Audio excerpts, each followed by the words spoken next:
Hello and welcome to the When Words Collide podcast. I'm your host, Lucas Diano. My co-host, Eli, isn't with me today, but you know who is? Mr. Michael Martineck. Hello.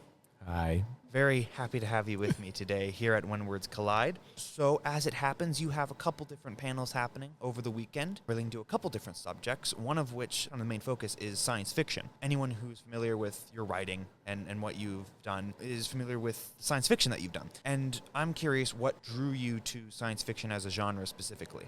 That's a great question. Science fiction is kind of one of those, it's a tool that we have as a society, like a telescope or a microscope. It allows you to, or computer modeling, it allows you to look at something by changing its shape. And I love that part of it. Like, we learned about germs when we could change their shape. We could see them, make them life, I don't say life size. That's the wrong term.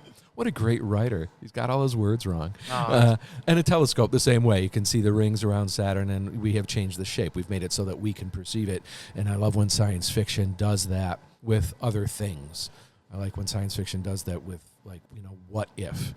What if we could cede our will to someone? What if we lived on a completely desert planet? Or what if we lived in silos under the earth? Or not to promote my own books, but what if, the world gets to the point where you need an interpreter to talk to your doctor because you're an engineer and your doctor is a doctor and you share almost nothing in common because our society is so fractured. So one of those things you like to examine, and I think science fiction does a great job doing that. Well, I'd have to wholeheartedly agree. And on the note of science fiction, you actually have a panel talking about positive science fiction. Yeah. And looking into that, talking about how kind of dystopian stories have become a little less overtly dystopian recently and focus more on finding, hope and optimism in those bleak situations. When it comes to writing, what do you see as the importance of hope and optimism in genres like science fiction? Another great question. I think the actual act of writing is hopeful. You are doing something now that you hope will be, you have hope that it will be perceived well in the future, that it'll have an impact in the future, it'll make somebody smile or cry or impact in some certain way. And I think that any kind of writing is hopeful. Science fiction in particular, I think that even the bleakest, grimdark novel was still written with some kind of hope that we won't go this way, we won't do that, we won't detonate all of our nuclear bombs. The bleakest stuff shows us what happens afterwards. So I think there's always a minuscule amount of hope in there. On a different note, I also think it's just more interesting. It's just more human. Mm-hmm. Nobody wants to just read about a world that is just dead and that's the end of it. There's no future. There's nothing for us. I think there's always positivity in almost any genre that you will come across. And I think science fiction in particular almost exists on it, whether it's a cautionary tale or whether it's really a problem solving. Yeah, well, I think that's great, honestly. I like seeing more positivity and optimism in writing, especially genres like science fiction, because, kind of a nihilistic viewpoint can only really get you so far. After a matter of time. It's dull. After, bleak. Yeah, for a genre as vast as science fiction that has all these different possibilities, why limit yourself to the bleakest possible outcome? And that brings a good point too. I mean, it's a big world. Yeah, and some of the most famous science fiction stories aren't famous because they had very downer, bleak endings. It's happened because people banded together to save the day, like War of the Worlds, Metropolis. Yeah. Start at the start. Yeah. They all end on a pretty positive note, despite the events of the story before it. So I definitely think it's Frankenstein's kind of a dour ending, if I'm remembering. The mother of all science fiction, I think that ends with although I guess in a way you could also interpret it as kind of like justice for them in a way, because he's being set free from an existence that he didn't want. That's a really good argument. Yeah. Well, then again, you could say that about most of those kinds of monster stories. Like the Invisible Man dies, but he's rid of the curse of his invisibility. Mm-hmm. Yeah. Dracula is killed, and the evil's vanquished, and even the Mummy gets to the original Boris Karloff one. He gets to reunite with his long lost wife. So even the oldest monster stories, most of them have relatively light endings. Yeah, that is true. Depending on how you interpret it. they were monsters for 90% of the movie before it. But yeah, I think there's an undiscovered kind of market for positive science fiction, and so I agree. I'm very happy to see people going into that more. I am too. I would hope to promote it more. And we talked a lot about science fiction, and you've written a lot of science fiction. What got you into writing? Not just science fiction, but just writing in general. I always joke that I think it's actually some kind of disorder that you want to be a writer, or that you write. It's not in the DSM-R, but it's a compulsion to write. I started writing when I was in 6th grade. I wrote my first story. I have no idea why. I certainly enjoy it, and I always have. I like that creation, and I think that's part of it. I think everybody has the urge to create something in some way. That's part of being human. I just happen to have chosen this path. I wish I had a better answer for that, but I don't think I don't have the diagnostic capabilities. Oh, no, it's good. I mean, we kind of find our inspiration in the most unlikely of places sometimes. Yeah. Sometimes it's just spurred on a whim. Inspiration. I think that's a really interesting way to look for my spark to the start. When I was younger, I actually was slightly dyslexic. I had an aunt who was an English teacher who gave me The Lion, the Witch, and the Wardrobe to read. I think that started that. Okay. Yeah. Good place to start. Yeah. Oh yeah. I got lucky. She gave me something I really enjoyed. So. Yeah. Well, actually, on the note of, like you just said, giving a younger person something to read to get them started, I know you've done other interviews talking about the differences between writing for adults and writing for younger readers. And we kind of live in a time where, like, just the idea of cracking open a book and reading it isn't as prevalent, I guess you could say, among younger generations, which is unfortunate. And when it comes to writing for younger readers, is there something that you always try and focus on, or something you try and get out of your writing that you think will hook younger readers? I do try to write, and the way I like to read as well, for short attention spans. I do try to have the grand arcs. When you want a story, is maybe for younger readers, a murder mystery is a wrong example, but I want this person to complete their quest. But you need those littler arcs. Sometimes they're only in a scene, but you've got to have it gives the reader a reason to read even the next sentence, the next the next paragraph, the next chapter, and then eventually your whole book. So I do try to concentrate on that, and in that way, my fiction for older readers is pretty much the same as it is for younger readers, although I think the younger readers need just a shorter arc. Oh, yeah. So I'm not quite as diligent. I actually, when I'm going over my manuscripts, can I keep the reader from this point A to this point B? Can I keep their attention? Because I've got to tell them this. This is a clue, or this is some exposition. So with older readers, I can lengthen that out. With younger readers, I kind of shorten it.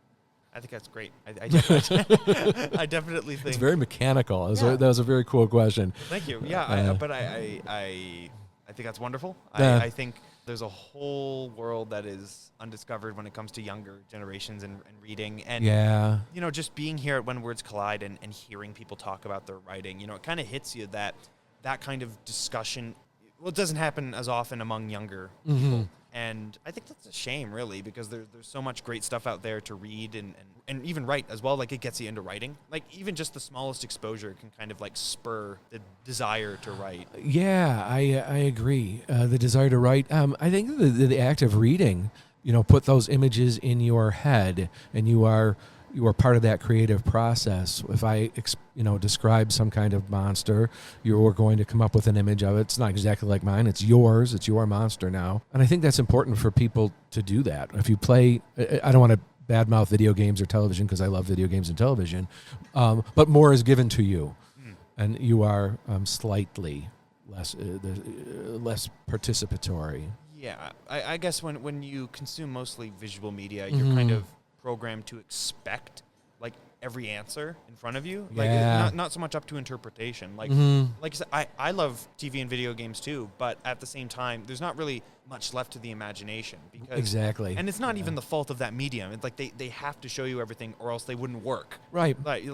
Because with TV, you're sitting there watching it, and it's already made for you. With a video game, you are controlling a character through a specific path chosen for you. Without that, they wouldn't work as the medium that they are. So that's not the fault of TV or video games, but it's resulted in kind of a domino effect where we're expecting to see everything, which is something books don't have, and I think is an advantage they have to creating suspense, and well, depending on the genre, obviously. Yeah. But, I think that's an advantage books have compared to other. Oh no, I think you're totally right, and I think it exercises creative muscles in people that you are going to need regardless of what you do for the rest of your life. If you are a baker or an automotive mechanic or an accountant, there's still a level of creativity. Your brain has to create some things, has to anticipate. The more you read, the better you are at those things. I wanted to ask, when it comes to science fiction, we've talked about the different types of science fiction. We talked about positive science fiction. What do you think is an aspect of science fiction that is let the genre continue into the present day? Because there's obviously been many changes both in the real world and in the ways people write science fiction. What do you think is an aspect of it that has let it thrive even now? Very cool. Science fiction is always forward focused, always facing forward, with just glances in the rearview mirror. Even alternative histories. I think that you go back and like Man in a High Castle was written 20 years after the end of World War II, and it still was looking forward to a future, but just from a different point. I think anytime that you're doing that, you are giving your genre more life. I don't think there are as many Westerns published now as there were in the 50s. And I think that is, not that I dislike that genre in particular, it's kind of dead. It's not looking at the future. You could have a modern Western, and certainly you could have, Western set on other planets and adapt that genre. But for the most part, science fiction looks ahead, as we all should be looking ahead. Yeah, that's great. So, what do you think? Just continuing with science fiction, what do you think your favorite science fiction story is? Any medium, not just writing, just in general. My favorite science fiction story. Yeah, that is a tough question. I should go what came to mind first, which is Childhood End by Arthur C. Clarke. Okay. And that for me kind of sparked my interest in the serious part of the genre. I don't know why or how I stumbled upon Arthur C. Clarke. It might have been the old drugstore paperbacks. And so there's definitely some nostalgia to that, but I certainly have an attachment to it. So I get new favorites like momentarily all the time. Yeah. I freaking love the Three Body Problem, that set of books. That was like a reawakening for me before. So every couple of years, something like that comes along. But that was a much more recent love affair. So nostalgia. I just love science fiction. It's probably my favorite genre in general. I think. Yeah, you can really get lost in it. It's a lot, and like you alluded to before, it is a very big tent. There's something for everyone there. Yeah, every other genre can be like kind of injected into science fiction. There's science fiction, romance, science fiction, horror, action. Yeah, and even science fiction with no science at all. With no science at all, which I really actually kind of enjoy. I've read a lot of literary science fiction like Murakami, just tangentially science fiction. Yeah. But like you said, it's fascinating and fun and weird and gets you thinking. Yeah, it's wonderful. So it's a very big tent, so I like it. Yeah, it's a very big tent that everyone fits in. Yes. Yeah. And so everyone we've been interviewing at When Words Collide, we've asked them all one of the same question. And that is, for someone who's trying to get into writing, someone's trying to take that first step, would you have a piece of advice for them? Perseverance is the only skill, your first and foremost skill. That was a terrible sentence. See, and that's why I'm a writer more than a speaker. I can go back and correct that sentence. What you really need is perseverance. Or perseverance should be top on your list. That's a much better sentence. Because it is, and perseverance, both small and large. I have to sit down and write today. I have to finish this scene. I have to finish this chapter. I have to finish this book. I got to get this off my chest. I've got to, then I've got to go back. And the worst thing in the world is going back over something you've already done. Like cutting your lawn again. Or I always tell people, when you paint a white room blue, you get that satisfaction, like now it's blue, and you can see now to put a second coat on, you're putting blue on blue, and it just sucks so bad. I hate it. I hate second coats or third coats. But that's what writing is, and that's where you really need the perseverance. Then you need your bigger source of perseverance, because that you've got to do something with whatever you've written. Send that short story out, wait for months, wait for years, keep it, send the book out, go to conferences like this and pick up more tips. And it's difficult. No matter how good of a writer you are, nobody blossoms overnight, so you have to stick with it. Well, I think that's an excellent piece of advice. Sticking with it, definitely important. And speaking of sticking with it, you've been writing for a very long time. Yeah. And I saw it said you wrote for DC Comics. I did, yeah, back in the early 90s. Oh. Yeah. How was that? What was that like? That was super fun. What a nonsense answer. Of course it was fun writing with superheroes. Again, perseverance. I had sent out tons and tons of scripts. One finally hit. I actually had the experience of some stories being picked up, put in the drawer. They were like emergency stories for when other writers were late. Some one-offs in a series. Some of those were never used, which is so sad. But again, perseverance. Then I had some stories that were actually published. What I loved most about working in comics was writing a script and then somebody else taking it and adapting it. Like when you see the art applied to it, and I did not work hand in hand with the artist. I never met them, actually. For the most part, that was really cool. Yeah. You don't see it in your head quite that way. And if the artist is good, they're making it better. And that is really fun. So. I can't even imagine the feeling of seeing an official, like an artist adapting your writing into comic form. It's a very vindicating feeling. Like I had heard actually Dolly Parton mention this about one of her songs.